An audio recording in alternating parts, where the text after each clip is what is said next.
Indonesia's national credo is unity in diversity, but what's happening here in the jungles of Aceh threatens to break the nation apart.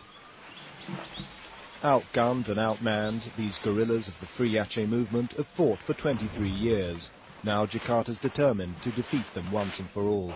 Ask how big the enemy reinforcements are.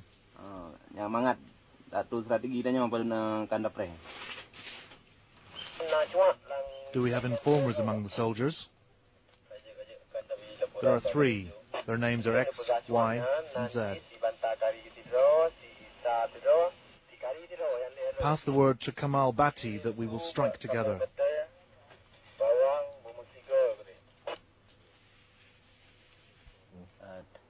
This guerrilla commander knows that his struggle could undermine the whole nation. Indonesia will disappear because in every colonial situation, once they let go of one region, they have to let other regions go too. The Achenese separatists planned their tactics in the full knowledge that dialogue with the government is not even an option. Both sides are determined to fight on. Indonesian army reinforcements have just taken up positions on a nearby hilltop. If they're really ignorant and hard-headed, we may have to take out one of their sub-district military commanders. Their case for independence rests on Aceh's centuries-long history as an Islamic sultanate and their bloody resistance to Dutch colonial rule. They're a proud people who see themselves as distinct. They deeply resent what they call Javanese occupation. Today, though, 150,000 Achenese have had to flee their homes because of the fighting and are living as refugees in their own land. These camps are hotbeds of Achenese nationalism. The Free Aceh flag is defiantly displayed. The camps have grown up around mosques where refugee children are taught Islamic values and a sense of their rich Achenese heritage. Theirs is a rich natural heritage too, with extensive tracts of forest, untapped tourist potential and a strategic location at the head of the Straits of Malacca. But most Achenese live in poverty, many in the shadow of the huge natural gas and oil plants, the region's greatest asset. One gas field alone earns the government $7 million every day. The problem, since 54 years of Indonesian exploitation, 99% of that richness has gone to Jakarta, and only 1%, even less than 1%, live in Aceh. The central government has done something worse than colonialists done in the past. The only solution for Aceh right now is to have a free sovereign state back. In the village of Simpang Jaya, we saw how the struggle for that sovereign state can cost lives. Those are the feet of my son. They're the feet of my son. Grandma's son, Khairul, was one of the number of villagers cutting timber in a remote logging camp high in the mountains. It was a dangerous area. Khairul and 3 of his friends died in the latest alleged massacre by Indonesian forces. 7 are still unaccounted for. Khairul was Ranma's eldest son, the family's breadwinner. The security forces warned the villagers here to keep quiet about the incident, and they're frightened. We were the only outsiders to witness its aftermath.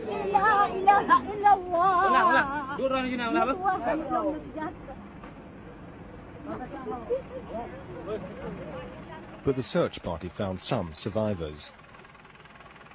Some were too badly wounded to talk, but another was keen to tell us his story. Those who shot us were soldiers. Why they shot at us, I don't know. My friend lay dead. I was lying on the ground as if mortally wounded. I made groaning noises. Then silence, no more gunshots. In Aceh, it's the police force that's in charge of counterinsurgency. So he went to their regional headquarters to find out their version of what happened to Khairul and his friends. We had an appointment to see the police chief, but were fobbed off with a captain. We asked him about the alleged human rights abuses and to explain police tactics. Another question. So we asked him a general question about how the police work in this region.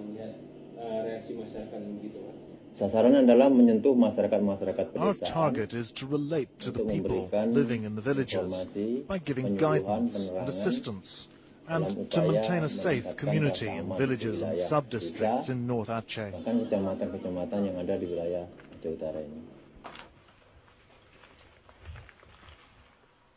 The patrol from the elite mobile police brigade which we followed was reacting to a tip-off.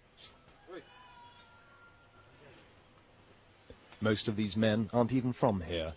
They're fighting an invisible enemy in hostile territory and seem terrified, and justifiably so. Many police have been killed this year.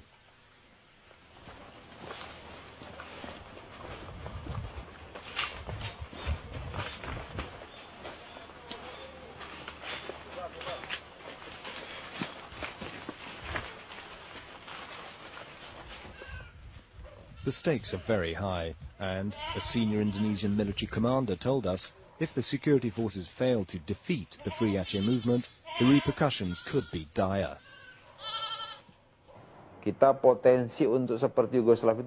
Potentially, we could end up just like Yugoslavia. We too consist of a variety of races, and it's entirely possible that we could end up like that. We have to be very, very wary of disintegration or breakup. So we have to keep Indonesia united so that it doesn't end up like Yugoslavia. Over the past few months, the conflict here has intensified. The security forces are finding it harder and harder to keep the separatists at bay. Rarely a day goes by without more shootings and killings. On the Trans-Sumatran Highway, just outside Aceh's main industrial city, Lok Sumawe, we came across a police roadblock. The police on the scene were in an agitated state. They said men on motorbikes had ambushed this vehicle, killing a local police chief and his assistant, and leaving 4 others injured.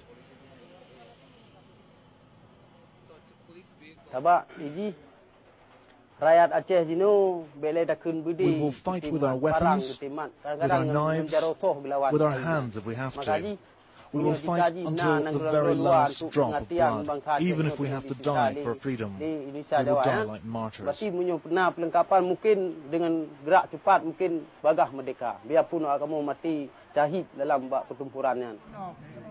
Ahmad Kandang is one of the core group of guerrilla hardliners trained in Libya during the 1980s.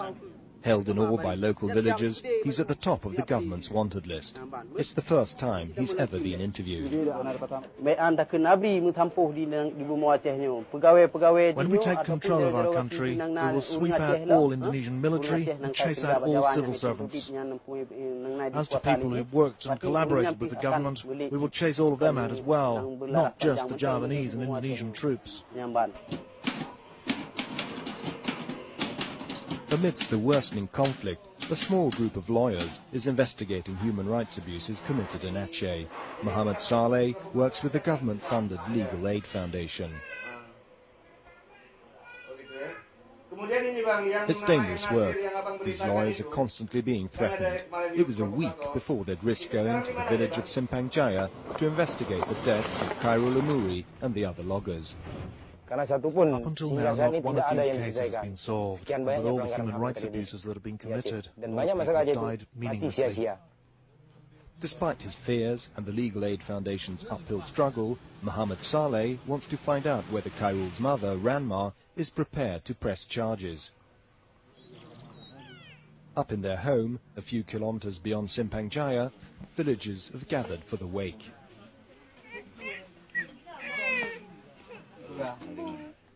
It doesn't take long to emerge during his interview with Ranma that although she's very bitter, she does not want to press charges. She has lost all faith in the government. Bila pelanggaran HAM di Aceh terus terjadi dan banyak makan If human rights abuses in Aceh continue, akan ikut serta leading to more bantu killings, gerakan Aceh Merdeka itu sendiri then the untuk families who've been memerdekakan Aceh. bereaved will certainly be driven to Cukup support pedih the dan Free menderita Aceh mereka movement. merasakan pelanggaran HAM yang mereka alami. Dan itu merupakan It's been very harga pasti painful for the dan families akan who've tetap suffered terjadi these abuses. bila pelanggaran tetap dijalankan di Aceh. We, the young generation of today, will heal our nation which has been martyred under the acts of imperialist colonialist Java. Our struggle for independence means we will no longer be part of the colonial state. So are we now ready to fight faithfully like martyrs for an Islamic Achenese nation? Merdeka! Merdeka! Merdeka! Merdeka! Barely trained female recruits are paraded in front of the villages by Commander Shafi. He makes capital of the way the Indonesian security forces are handling this conflict. This 18-year-old girl told us she joined the movement because her mother and brother had been beaten and tortured by the army. She said she feared for her own life.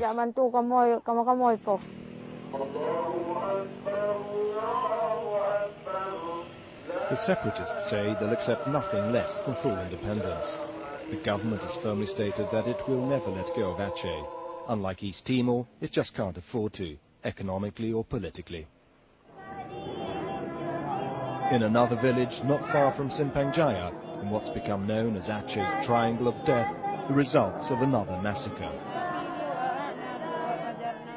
They're mourning 6 young men.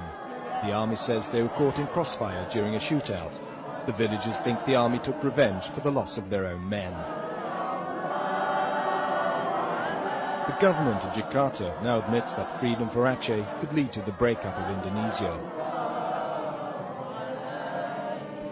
For the people of Aceh, it will be the culmination of a long and bloody struggle. But until then, there'll be a lot more blood spilt, a lot more people mourned.